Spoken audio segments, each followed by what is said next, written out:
Hola, hola, estamos hoy con nuestro en vivo con Santiago Páez. Estamos haciendo todo el movimiento para invitarlo a que entre a nuestra cuenta y poder tener esta conversación con él. Entonces, estoy súper emocionada, realmente es un escritor de tanta trayectoria. A ver, Santiago Páez. Vamos a ver. Sí, qué raro que no me sale el nombre. A ver, Santiago Páez, escritor. Sí, esa es la cuenta.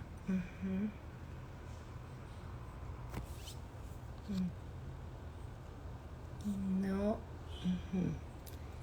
Parece que... Ok, vamos a resolver esto un ratito, así que paciencia un ratito.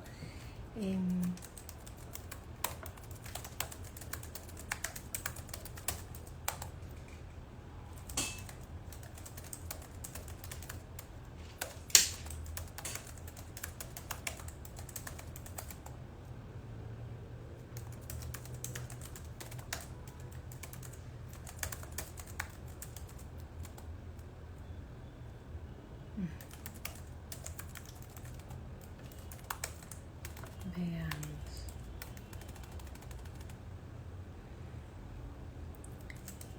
Entra...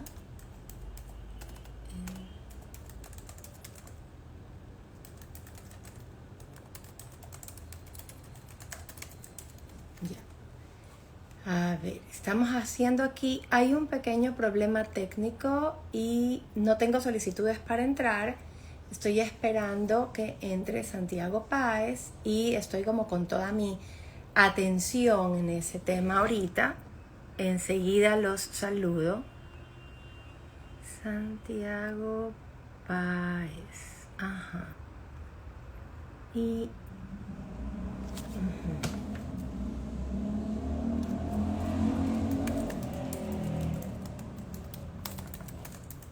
Claro, ya entendí. Él no está ahorita en Instagram y por eso no lo puedo invitar.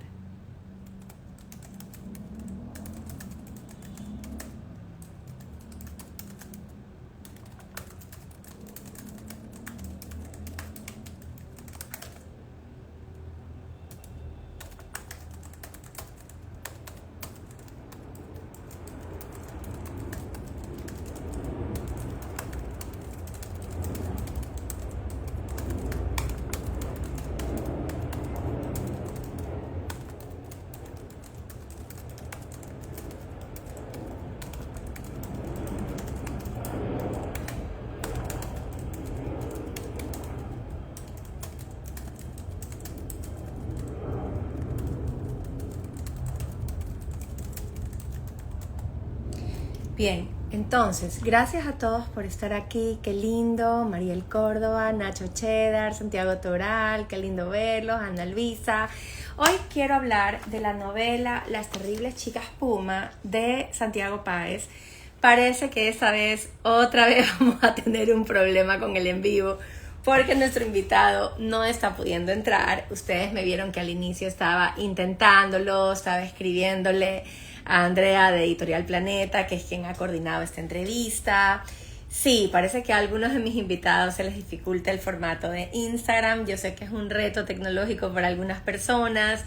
Ojalá se pueda resolver con Santiago, pero si no, igual yo quiero comentarles un poquito sobre esta novela que, como ven, la tengo llena de post-its y de muchas anotaciones.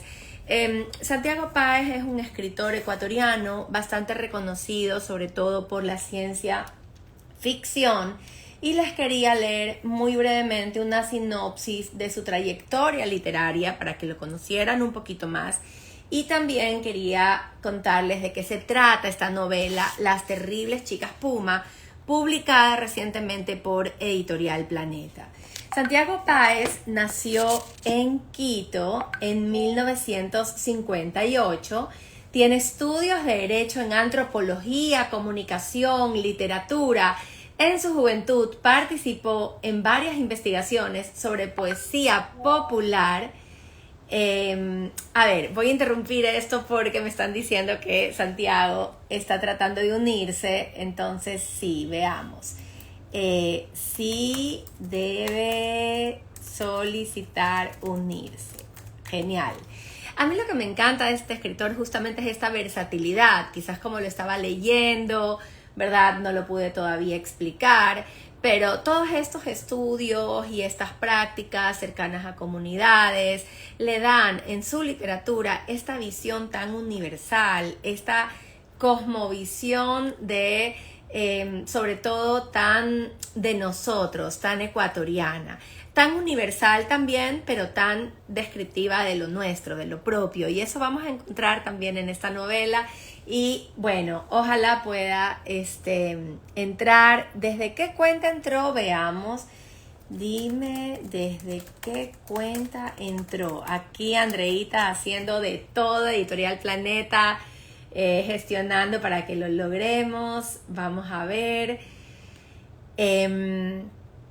Al final del en vivo de hoy, Editorial Planeta va a regalar un libro a una de las personas que salgan sorteadas en un mini concurso. Así que bueno, espero que puedan estar un ratito más. Si logra entrar, Santiago, será genial porque de verdad tengo mucha ilusión de entrevistarlo. Y si no lo logra, les contaré un poco de qué va esta novela. Parece que ya está pudiendo. No, estamos avisando.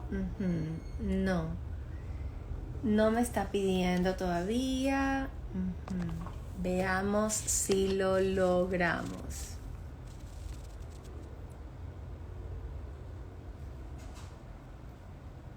No. Definitivamente desde la cuenta de él no se ha unido. Entonces, ay, qué lindo verlos, Andrea, Regal. Qué chévere, Doménica, qué lindo verlos. Gracias por su asistencia. Solo un poquito de paciencia, ok. Ya me dijeron desde qué cuenta lo puedo invitar para... sí. Lo que pasa, Andreita, si me escuchas, es que esa cuenta yo no la sigo. No sigo esa cuenta. Entonces no sé si lo pueda invitar. Deja ver. A ver. Domenico Calvache. Vamos a ver si logro. No me sale. Sí, no me sale. Ok, entonces vamos a ver si...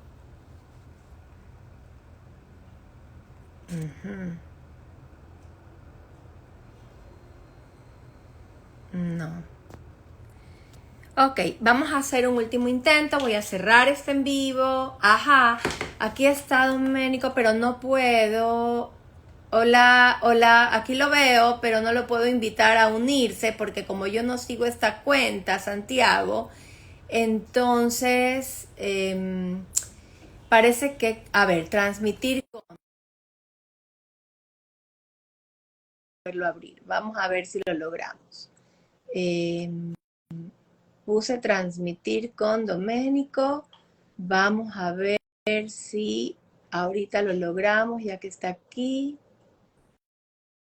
Doménico. Porque esta cuenta yo no la sigo, entonces a veces cuando uno no sigue la cuenta se dificulta la invitación. Sí, no. Ok, vamos a hacer un último intento aquí.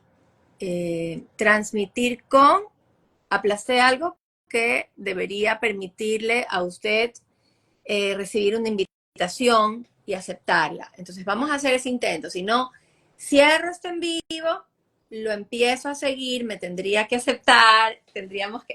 parece que sí lo estamos logrando.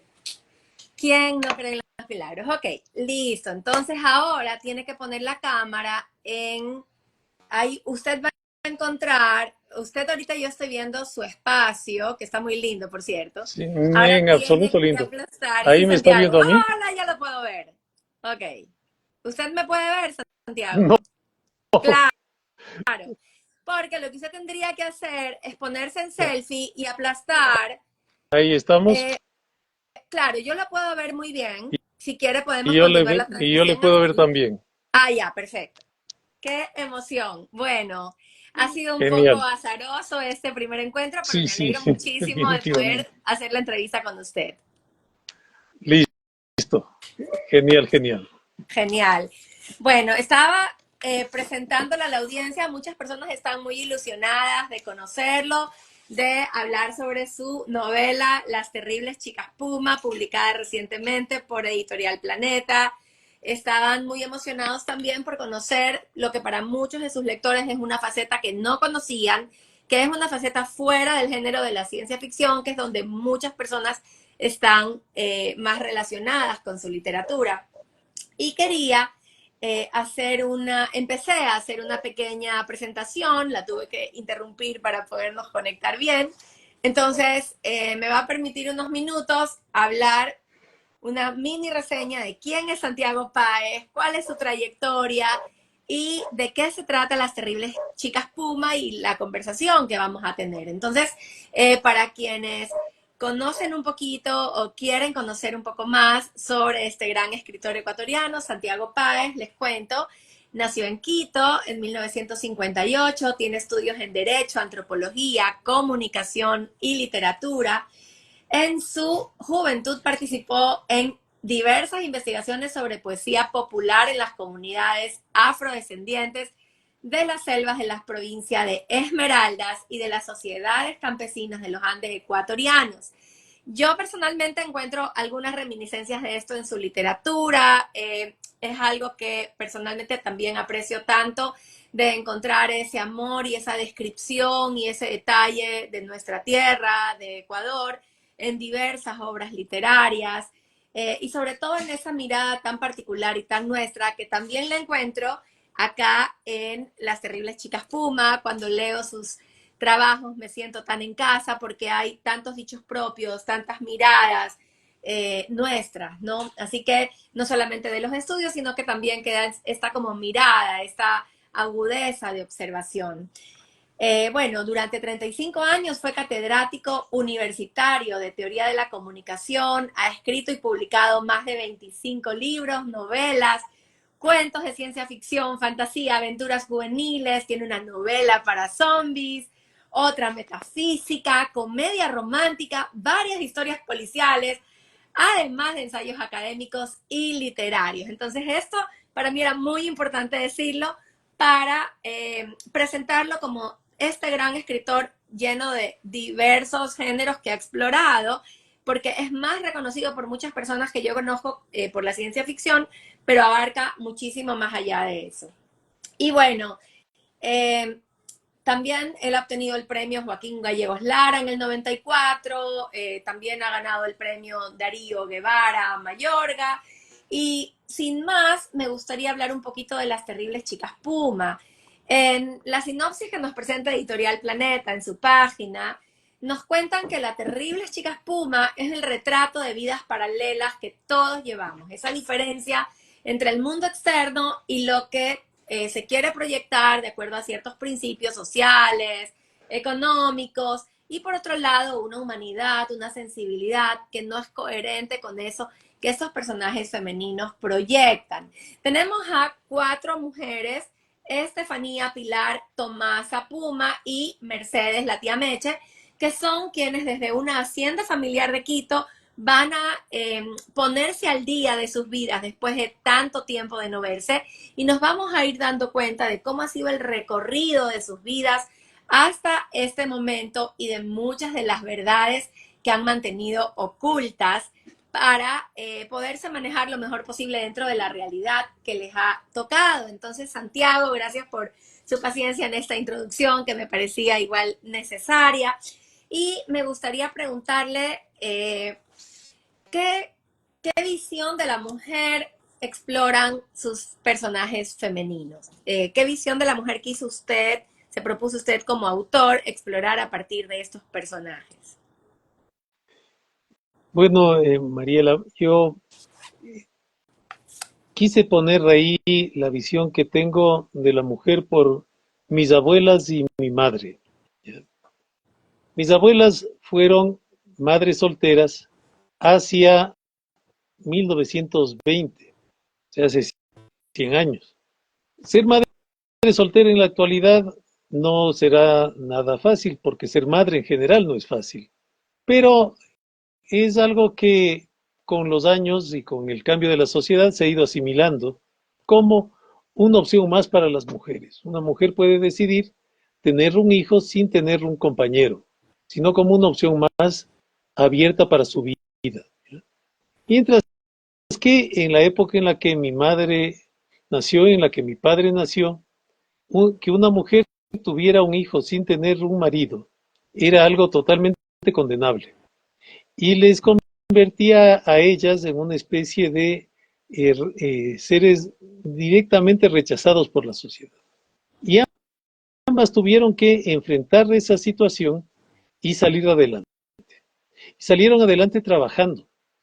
Mi abuela, que fue guayaquileña, hija de Manuel J. Calle, fue profesora de música y de piano.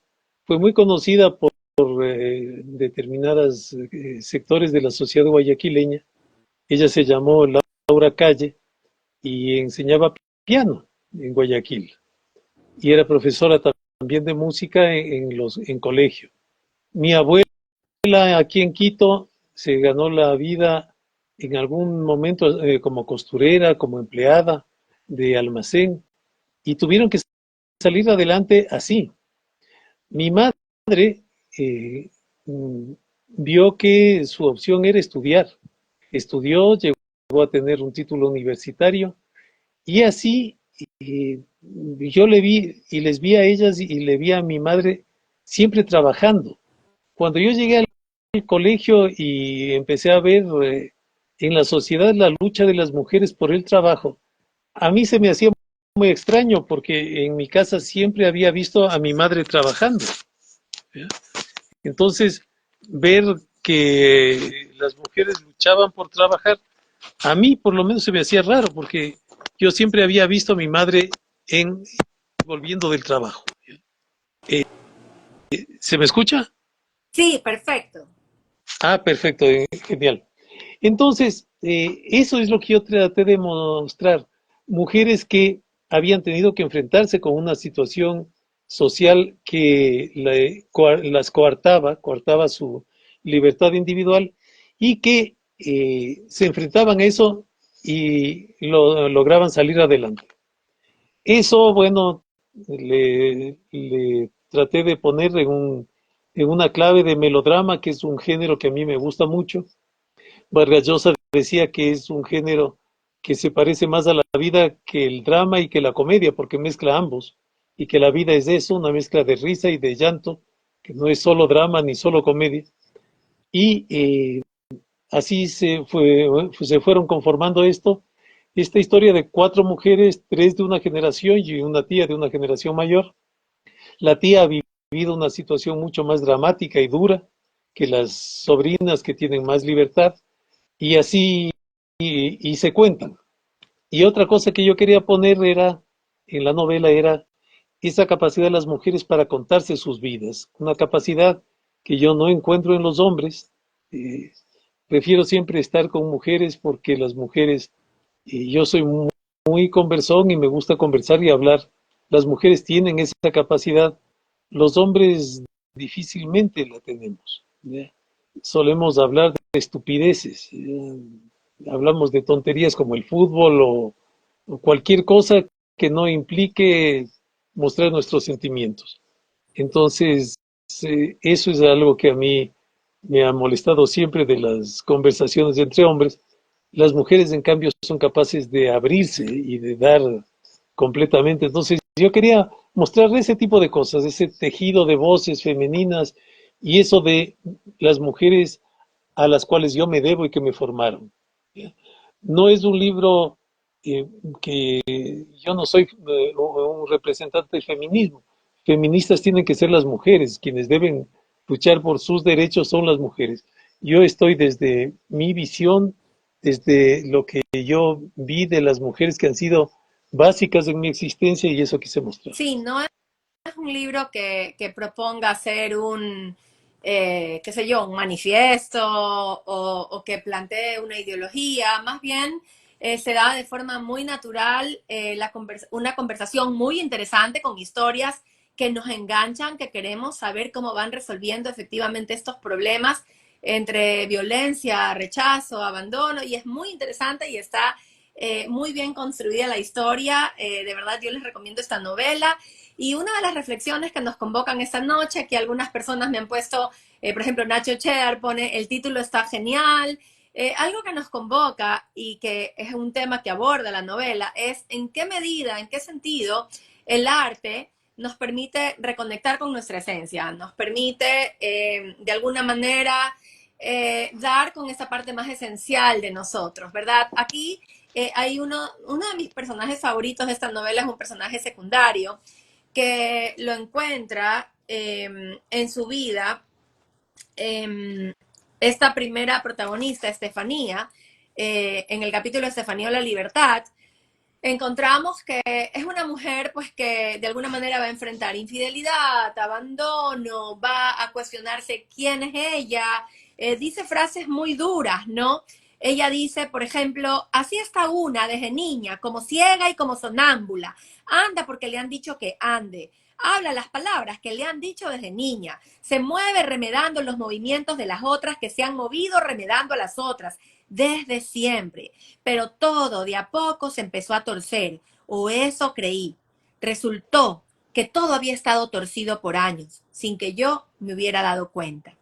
Y en este quiebre de vida en el que una mujer va, Estefanía va de una vida muy cómoda, con todo solucionado, aunque con un vacío interior muy fuerte, y todo se le tuerce, ¿no? Ella va a encontrar a otra mujer que la empieza a conectar con el arte, ¿sí? Comienzan en una exposición de cuadros, tiene conversaciones un poco más profundas, más apuntando hacia la esencia, intercambia libros. No digo más porque no quiero hacer spoiler. Me interesa que los lectores vayan y como yo, pues se sorprendan con lo que va a ir ocurriendo con estas historias que se cruzan. Pero este personaje secundario va a ser muy importante en la vida de Estefanía porque le va a mostrar otro mundo. Entonces, Santiago, ¿en qué medida usted creería que el arte nos da sentido, nos conecta con nuestro mundo interno? Para mí todo, totalmente. Y creo que si uno le da la oportunidad al arte, si uno se da la oportunidad de que el arte le asista en ese camino, encuentra la puerta abierta del mundo. Para mí el arte ha sido todo, porque a través del arte es que yo he llegado a ver el mundo.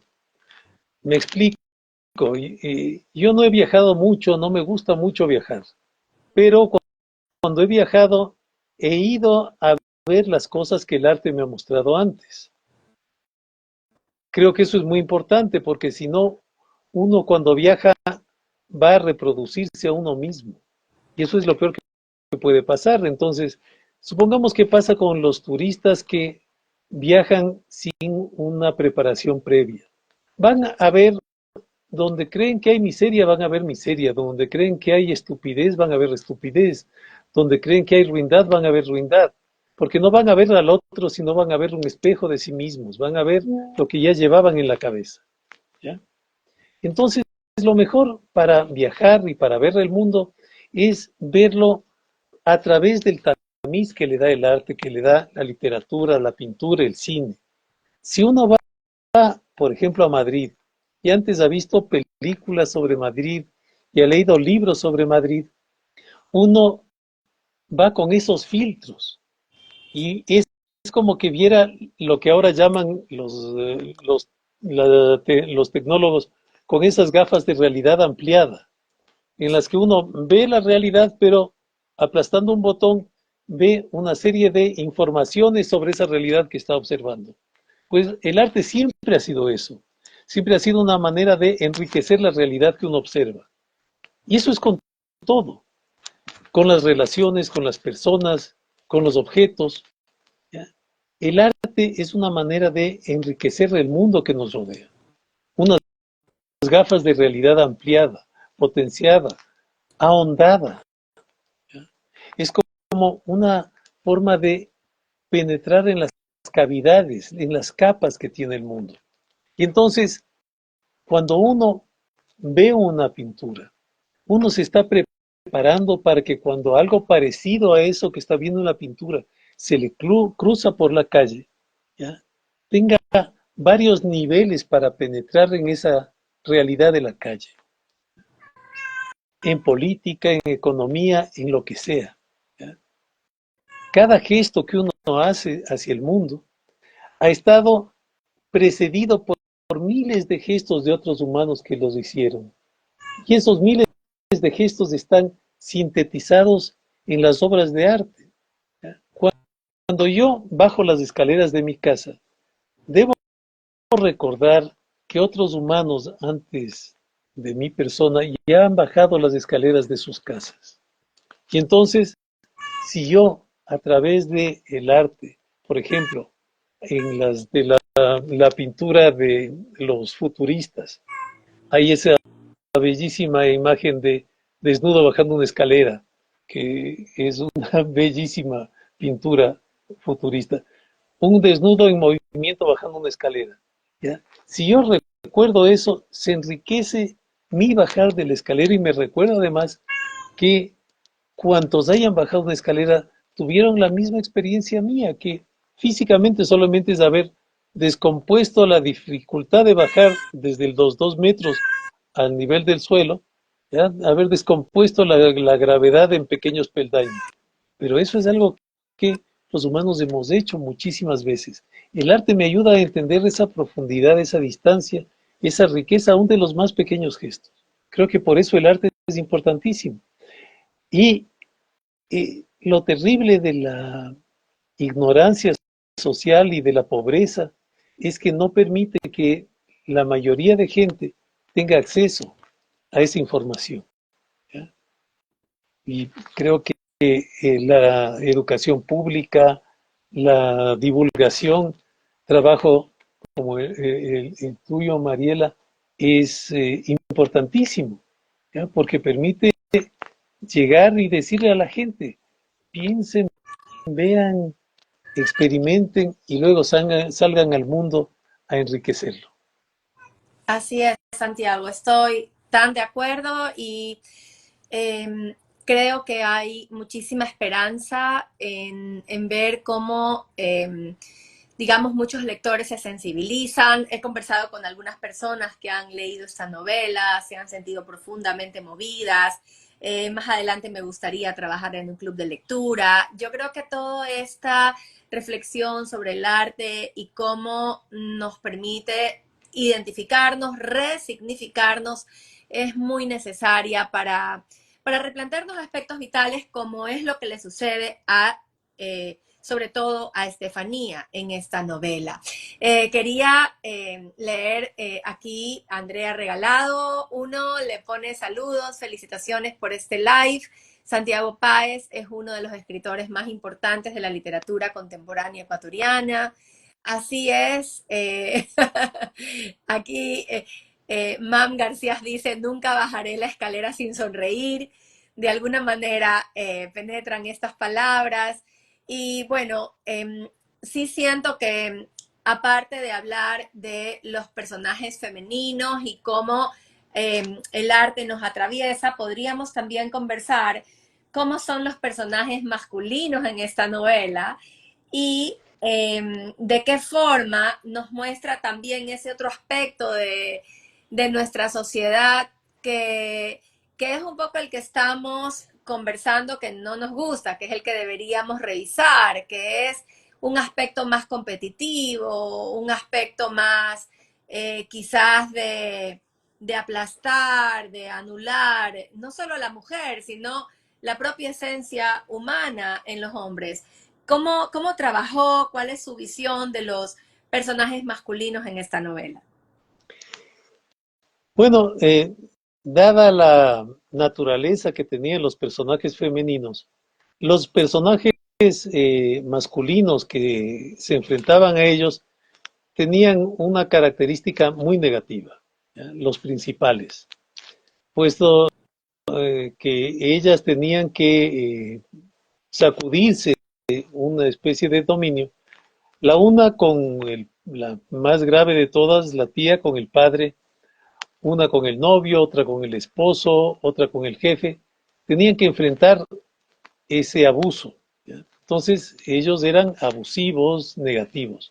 Pero había otros personajes, un compañero profesor en un caso, un, Sí, un guía que le ayuda sí, el a uno de los personajes, que es un hombre que queda casi destruido por haberle guiado en una disertación a otro de los personajes, a un simpático mayordomo en el caso de la tía. Son unos personajes que tienen tal vez una especie de falla que no les permite ser el macho brutal y que entonces tienen una sensibilidad distinta y que se adhieren de manera diferente a esas mujeres y les asisten y les ayudan, son ayudantes, les permiten realizar sus procesos de liberación. Tampoco me interesaba que fueran sus maestros, porque no me interesaba que fueran mujeres guiadas por hombres. Me interesaba que fueran mujeres que por sí mismas encontraran su camino, o como mucho asistidas por otras mujeres en esa solidaridad, como la que tiene esta ex monja que le ayuda a Estefanía, la primera, a encontrar su camino en la literatura. O incluso mujeres de otra época con la que solamente tienen una relación a través de la literatura, como el caso de Estefanía con Ana Frank, ¿no? Con la niña judía asesinada por la versión más brutal del machismo, que fue la del nazismo, que la eliminó físicamente y sin embargo ella en un viaje que hace recorre el museo que rememora lamentablemente esa barbarie y siente parte de toda esa transformación que sufre. Creo que para mí también la que más cariño, porque uno se encariña con los personajes, la que más cariño tuvo para mí fue Estefanía y la que más transformación sufrió, ¿no? Eso de que, y yo recuerdo que me impresionó mucho porque estando en una reunión social, estuve con una señora que se había ido a Holanda y que estuvo en la casa de Ana Frank, y el marido de la señora dijo eso que pone ahí, dijo eso, ¿qué, qué museo va a ser eso? Todo nuevo en esa pendejada de sitio. Y a mí se me paraban los pelos de punta de oír eso, que ¿no? Porque era el sujeto este, en realidad dijo eso que yo pongo ahí como un exabrupto del marido de Estefanía, dijo eso, dijo, ¿qué museo va a ser todo nuevo en esa pendejada de lugar?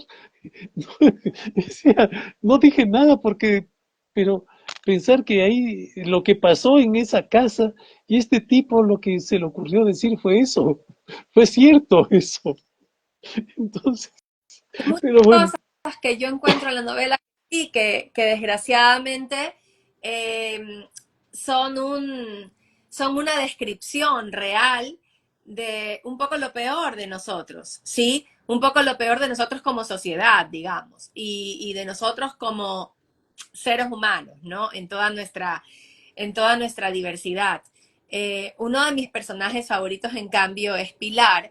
A mí me parece impresionante lo luchadora que es y cómo ella hace un autoanálisis. Ella va desde otro punto, desde un punto de la mujer muy trabajadora, muy autosuficiente, ¿no? Que en cambio tiene ese punto ciego de dejarse engañar por su pareja, de no darse cuenta, tiene todo bajo control, no se le escapa nada, es contadora y muy meticulosa, analítica, y sin embargo no se da cuenta de todas las mentiras y todo el lugar tan secundario y de engaño en el que la había colocado su pareja. Ella parte, no les estoy haciendo spoiler porque ella parte por ir narrando esto de aquí, no les voy a dar todos los detalles, pero Aquí también podemos ver parte de lo que comento que encontramos en la literatura de Santiago Páez y sobre todo en esta novela a manera de descripción de esos aspectos no nada lindos de nuestra realidad. Ella dice, por ejemplo aquí, Pilar, cómo va a describir esta viveza criolla, esta forma en la que la corrupción se nos ha metido hasta en los huesos de nuestra estructura social. Ella dice, no me podía quitar de la cabeza ese asunto, lo de la plata, lo de esa cuenta. Y eso por dos razones. Por un lado estaba el dichoso ingeniero Tuacaso. Lo investigué. Tengo muchos colegas con información de todo el mundo en el país. Armando Tuacaso no era ingeniero. Había sido tractorista de una constructora de carreteras en los años 70 y desde abajo había llegado a ser dueño de una empresa millonaria y socio de muchos otros negocios. Era un vivísimo. Conseguía contratos del municipio de Quito porque era amigo de varios concejales y se le acusaba de malos manejos empresariales, pero nunca se le había relacionado con narcotráfico. Esa era una razón. La otra, y ahí va a continuar. Entonces vamos a hablar también de cómo el narcotráfico se va metiendo, de cómo viajar con el maletín, recibir estas llamadas, luego cómo la misma Pilar va a empezar a ser acosada, ¿verdad? Por matoncitos de barrio y todas las sorpresas que se van a ir destapando a partir de estos personajes. Realmente es una novela que nos está desanudando una historia y enredando en otra. Y destapa una situación y luego destapa 20 más. Es muy interesante. Pero también con un sabor muy cercano a lo que nos ocurre, a lo que nos aqueja, y que sí creo que en un club de lectura sería súper interesante conversar como a manera de catarsis o de repensar nuestras posibles formas de solucionar este tipo de crisis, cómo podemos reescribirnos desde nuestra realidad, porque sentimos, algo que todas sentimos, es que en nuestra sociedad tenemos tanta corrupción y todo está tan anudado que salir de esto es verdaderamente imposible. Pero no hay imposibles para las terribles chicas Puma, ellas sí se van a ingeniar para ir saliendo de estos problemas. Y bueno, sé que usted quería, Santiago, escribir una novela sobre el narcotráfico y que no fue mucho por allí y terminó escribiendo esta. Cuéntenos un poco cómo fue ese camino. Pues, Mariela, ese fue un primer, un fracaso. Yo estaba escribiendo una novela sobre el narcotráfico y me di cuenta de que, así como la estaba escribiendo, que estaba muy divertida la novela, era un error escribirla. Hace poco vi una noticia de prensa en alguno de los portales de noticias online que decía que los niños del Ecuador, en los sectores populares, lo que quieren ser en la actualidad ya ni siquiera es cantantes o futbolistas, quieren ser capos de la droga. No, no sé si usted vio la noticia, ¿no? Sí. Y entonces, claro, ¿eso por qué? Y es porque en las narcotelenovelas se ha mostrado a los capos de la droga como héroes y como hombres rodeados de mujeres muy bellas y poco vestidas y lujos, autos deportivos, armas y me di cuenta de que escribir una novela así sobre el narcotráfico, divertida como la que yo estaba escribiendo, era un error. ¿Ya? Y que no podía seguir.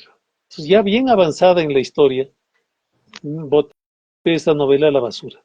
Entonces, me quedé cortado, mal, y dije, voy a escribir una novela que me divierta, una novela que me levante la moral, una novela optimista, porque he escrito novelas pesimistas, a veces la sociedad no nos da para más. Y cuando uno acaba una novela pesimista, siente una catarsis, pero es muy duro también. Ahora quería escribir algo que me levantara la moral, porque la sociedad me había vencido al vencerme en esta novela. Y eso que todavía no habíamos vivido lo que hemos vivido en los últimos años. En el último año, eso de que los narcos se tomen un canal de televisión y nos aterroricen a todos, eso fue un shock social muy fuerte. No habíamos vivido eso todavía y ya no, me di cuenta de que no podía escribir una novela que le diera un lugar divertido en el discurso al narco. El narco no puede ser tratado así. Entonces, dije, no, tengo que escribir una novela sobre el narco que sea distinta, que tenga algo de Lovecraft, por ejemplo, ¿ya? Que sí vuele en la imaginación, pero que vuele hacia otro lado, hacia un lado oscuro y terrible, ¿ya? No es que voy a escribir una novela sobre el narco que sea desgarradora y deprimente, tampoco. Sí quiero ponerle imaginación, pero una imaginación hacia otro lado, no hacia el glamour, ¿ya? Entonces me puse a pensar, dije, algún rato voy a volver y volví después. Y terminé una novela y estoy intentando que me publique una editorial, pero eso es a futuro. Pero ese momento dije, para olvidarme de esto, voy a escribir una novela que sea optimista, que sea positiva y que trabaje con esta idea que ha sido para mí poderosa, la de las mujeres poderosas. Tú me decías de Pilar. Pilar se parece mucho a mis alumnas. Yo me he encontrado con chicas a lo largo de mis 30 y tantos años de dar clases, con chicas que siempre tuve mejores alumnas que alumnos. Eso a todo profesor que le preguntes te va a decir. Son mucho mejores trabajadoras, mejor memoria. Obviamente las mujeres tienen mayor capacidad verbal, así que son mucho mejores sintetizando ideas y expresándolas. O sea, como alumnas siempre mejores, como trabajadoras siempre mejores. Hacían mejores los trabajos, se graduaban antes. Para mí, y conseguían trabajos mucho mejores que los hombres.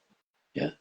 Tuve una maravillosa alumna, Carmita Lara se llama, se fue a trabajar a Argentina y la perdimos como periodista, que cuando empezó a trabajar hubo que vestirse en este caso, mujer rana, no de hombre rana, de mujer rana, y para probar un equipo se puso y se metió al mar. Y hubo que ponerse un chaleco antibalas y dejarse balear, y se dejó, ¿ya? Para demostrar cómo era el asunto. Es una muchacha, ahora vive en Argentina y trabaja allá. Y como ella, como Carmita Lara, hija de Emilio Lara, el famoso guitarrista, una muchacha maravillosa, y así he tenido decenas. Y de ellas salió Pilar, ¿ya? Como ella, así trabajadoras, exactas. Entonces, quise escribir algo optimista. Y por eso escribí esta novela, ¿ya? Después tuve que salí, escribí otra novela de narcos, pero ya te digo, la de los narcos, tuve que salir por la imaginación oscura de Lovecraft, por ahí, ¿no? Hacia algo distinto. Pero realmente es un gran error haber mezclado, y lo han hecho las series de televisión y muchas novelas, y muchos escritores han cometido, desde mi perspectiva, ese error de romantizar y glamorizar sería la palabra, ¿no? Darle glamour al narco. ¿Qué glamour va a haber si el narco lo que hace es revienta una sociedad? Ya ves lo que nos ha hecho. O sea, eso de convertirnos en una sociedad en la que, yo no sé en Guayaquil cómo será la cosa, pero aquí en Quito, para ir al aeropuerto, la gente, si tiene un vuelo a las 2 de la mañana, ¿ya?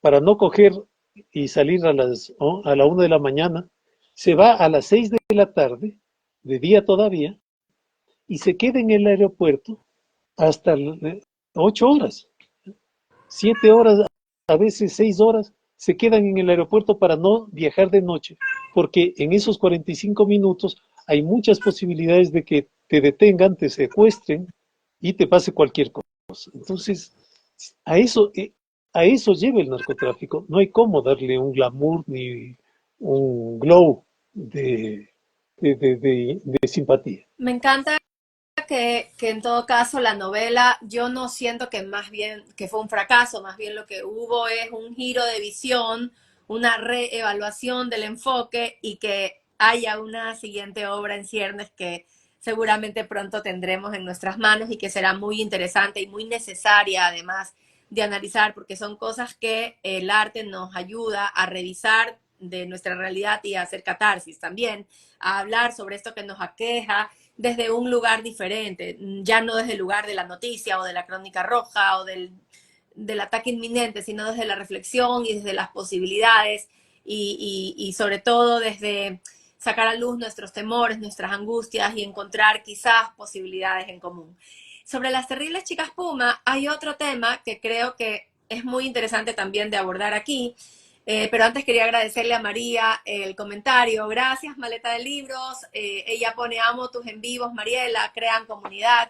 Atesoro tus palabras, muchísimas gracias. Realmente eso procuro, que recibamos aquí en casa a escritores como Santiago, que para mí están tan cercanos, pero que para muchas personas es una posibilidad de conocer escritores que quizás no manejaban, de vernos, de recordarnos. Les recuerdo siempre que pueden aquí escribir en comentarios cualquier pregunta para Santiago también. Algo hermoso de tener a nuestros escritores aquí es que ustedes tienen acceso para hacerles preguntas, para hacerles llegar sus observaciones. Así que nada, aquí tienen ese espacio. Y le decía a Santiago que un tema que me llamó mucho la atención de su novela es el de la lengua materna, ¿no? Will le habla en inglés a su hijo, le obliga a la esposa que le hable en inglés. Digamos, hay un complejo que sí, que lo vemos en la sociedad, un complejo de que mejor es que el niño sea mientras más gringo mejor, una negación de nosotros, de nuestras raíces, de toda la complejidad desde la que venimos y de lo que somos. Bueno, Hannah Arendt, esta teórica política, entre sus diferentes postulados, ella señala que hay una desconexión del ser con su esencia cuando renuncia a su lengua materna.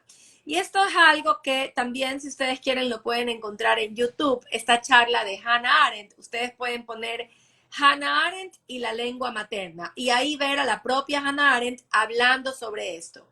Y bueno, ella lo menciona a propósito del holocausto nazi, pues porque muchos alemanes judíos después del holocausto se negaron a volver a hablar alemán, pero resultaba que el alemán era su lengua materna. Entonces, ¿cuál era, digamos, la situación compleja de nunca más hablar tu lengua materna? Entonces, Hannah Arendt señala que eso nos desconecta de la esencia y ella, de hecho, no renuncia a su lengua materna, a pesar de estar obviamente en contra del nazismo, ¿no? Pero ella mencionaba que eran como dos temas diferentes y que renunciar a la lengua materna es renunciar a una parte de tu esencia, ¿no?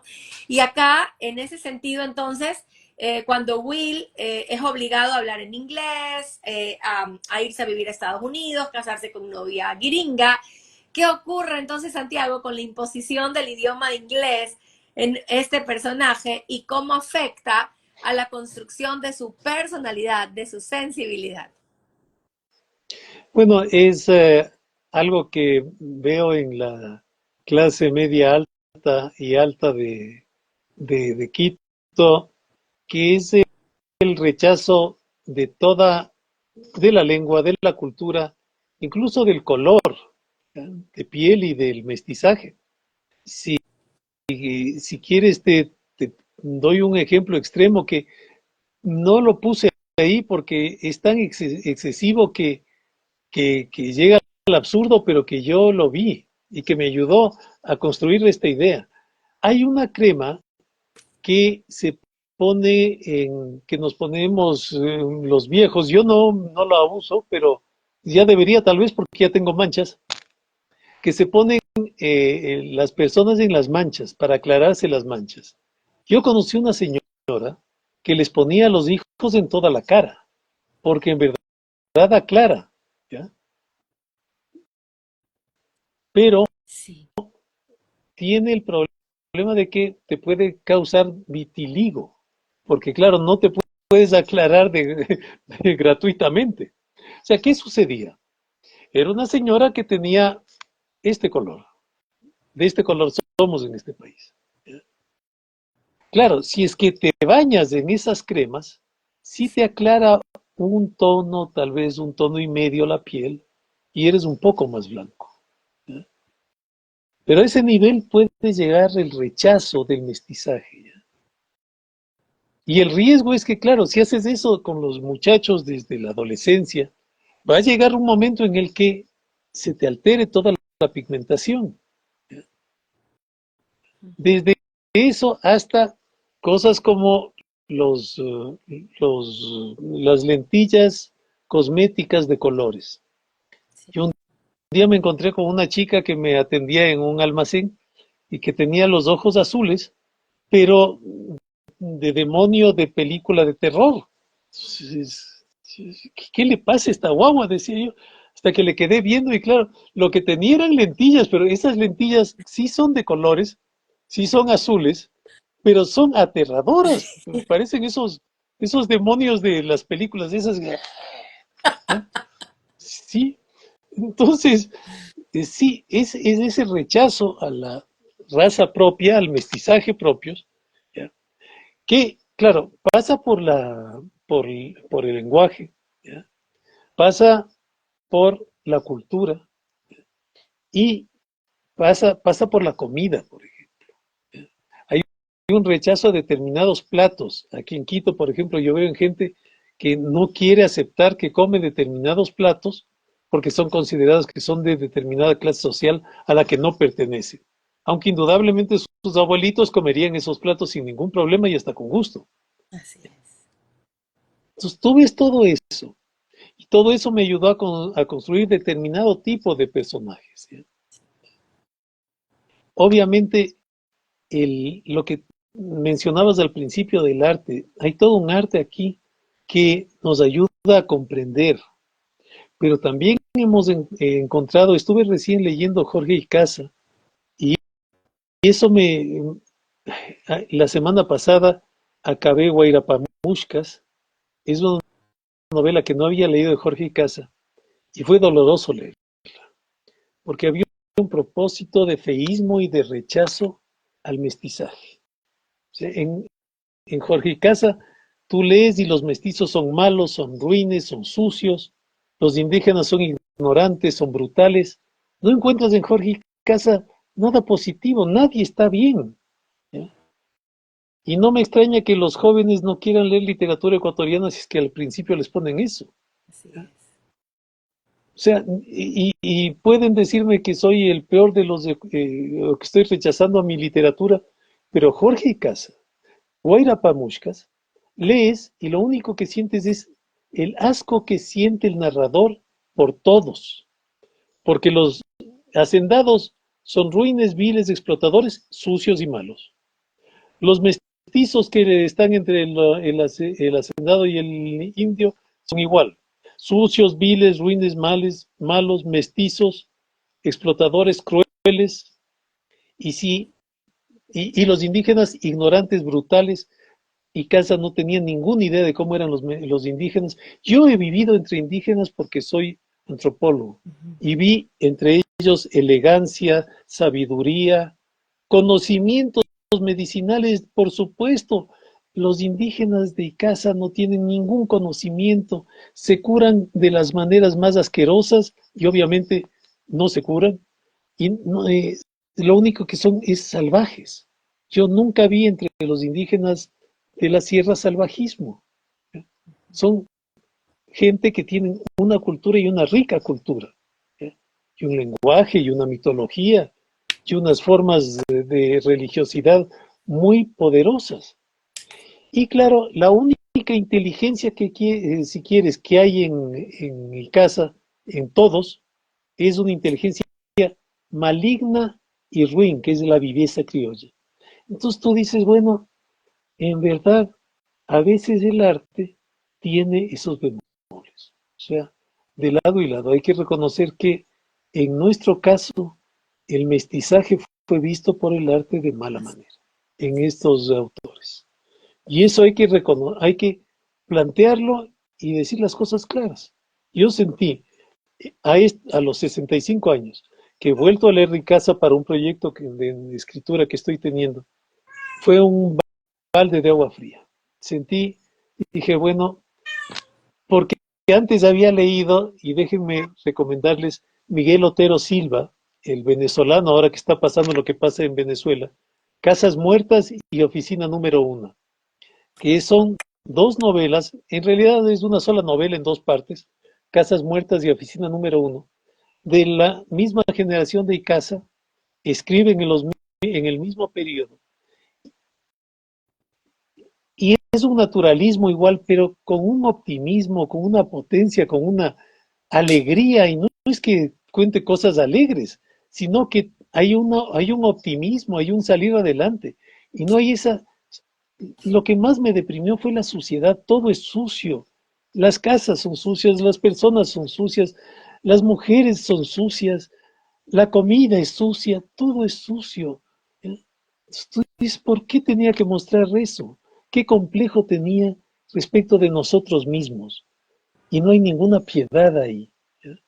Mientras que en Otero Silva hay piedad y alegría y optimismo, a pesar de que lo que pasa en Casas Muertas es un pueblo que se va muriendo por el paludismo, porque no hay cura para el paludismo en esos primeros años. Todos están muriendo en ese pueblo de paludismo, pero al final la muchacha, que además es una heroína, Carmen Rosa, al final se revela y sale con unas pocas cosas en un camión, consigue salir de ese pueblo para ir a fundar en otro pueblo petrolero una pequeña tienda. Y siendo mujer, tú dices que es tan débil y sin embargo sale adelante y funda una tiendita en un pueblo petrolero, ¿ya?